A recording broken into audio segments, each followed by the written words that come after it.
Okay, and how much can you make doing this? Is this Well, a few, like going to a yard sale and coming home with 50 bucks a week, or what is it? Well, this is not a get-rich-quick system. Okay, there's no such thing, in my opinion, as get-rich-quick.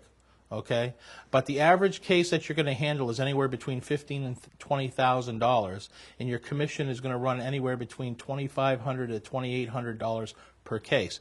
Now, there are going to be cases out there that are higher dollar amounts. I've handled $100,000 and $200,000 cases, but I use the analogy that where there's smoke, there's fire. Usually, when you walk in and you're talking to somebody that's in litigation, that's not the only problem that they're having. There's usually numerous cases in the backdrop. So when you walk out after meeting with a client, you think you're going to walk out with one case. You may walk out with 5 or 6 cases under your arm. Uh-huh. Okay, now, do I have to be some kind of genius to do this? Do I have to be a master's degree in something, or what qualifications do I need to have? You don't need any qualifications. All you have to know is how to pick up a phone and dial a phone, use a fax, and do a little bit of word processing, and you're off to the races. All right. So will this work in any locality, or is there any places this is restricted, or can it work in any state of the union? How does that work? Well, the beauty behind this is in all 50 states, our law is based on what's called English common law, with the exception of Louisiana, which is French law. So you can do your business anywhere in the United States. I've done business in Massachusetts, in Florida, in Georgia, you name it, I've done it. It's all the same. So you don't have to pass a certain test to do this? No, you can. Anybody can call themselves an arbitrator, just like anybody can call themselves an accountant. Where you run into the problems with the accounting is if they haven't sat for the CPA exam. You can't call yourself a CPA unless you get that designation. Well, anybody can call themselves an arbitrator.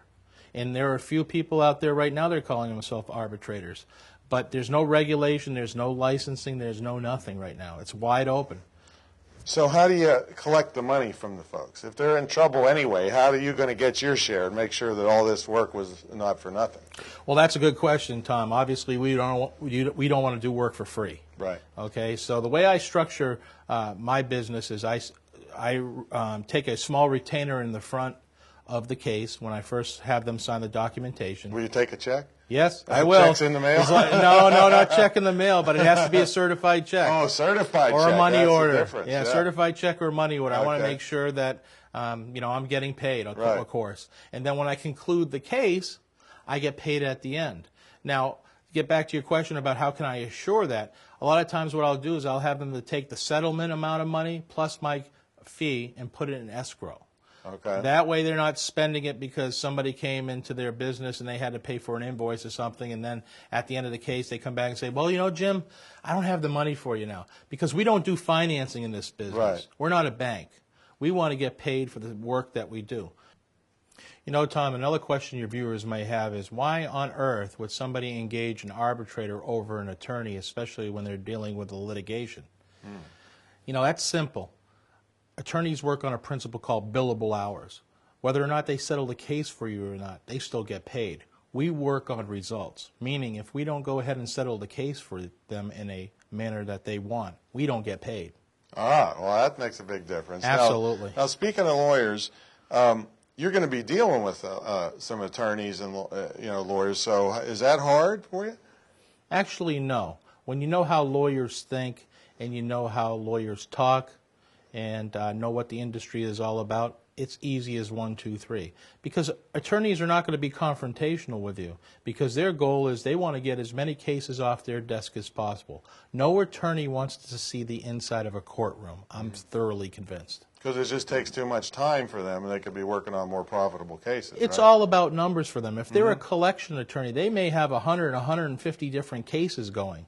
So they want to close as many as possible because they don't get paid until they're closed too. Oh, they get the retainer, but they get their third when they close the case. So as faster it goes down the tubes, the better it is. It's almost for like them, a money machine. There you go.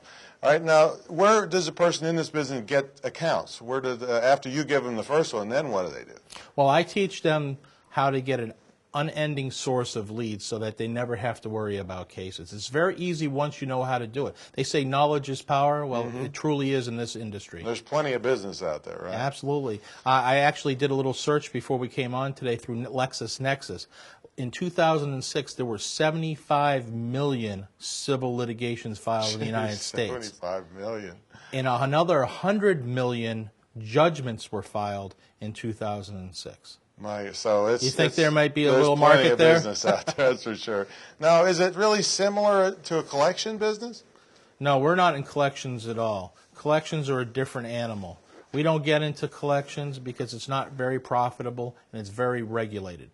All right, but I think you said earlier that you could get multiple accounts from one person or one company. Is that correct? That's correct. I said earlier, where there's smoke, there's fire.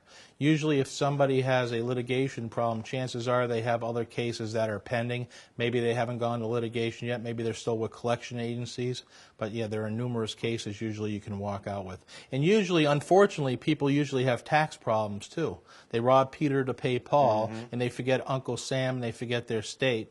And before you know it, they're on the hook for what's called 941 taxes, which are payroll taxes. Yeah, that's easy to slide on until the government comes in and gets you. Yeah, it's going to be a day of reckoning. Yeah, that's for sure. And they don't play. Right, no, they don't play games. Now, why should someone get you to teach them how to do this? Well, maybe they shouldn't. But I'm the only one that I know of in the industry out there actually working with people one-on-one and showing them how to get results fast. There are a lot of get-rich-quick schemes out there. They'll sell you a manual and a CD and so forth, but a book and a tape will only get you so far, Tom. You need some personal attention. And, Absolutely. That's right. Now, why, if this is so easy for you to scrape in money, why are you so willing to share this information with other people? Well, I feel a responsibility. I believe much is given, much is expected. It's been very good to me and my family. We have a lifestyle that we enjoy. We're not bogged down by what we can do and living from paycheck to paycheck. And frankly, my first love and passion is actually teaching people. Frankly, if teachers got paid more, I probably would have became a teacher. But this is my way of not only giving back, but doing something that I enjoy, helping people succeed. This has been a great show, and I know a lot of the people watching this will want to contact you.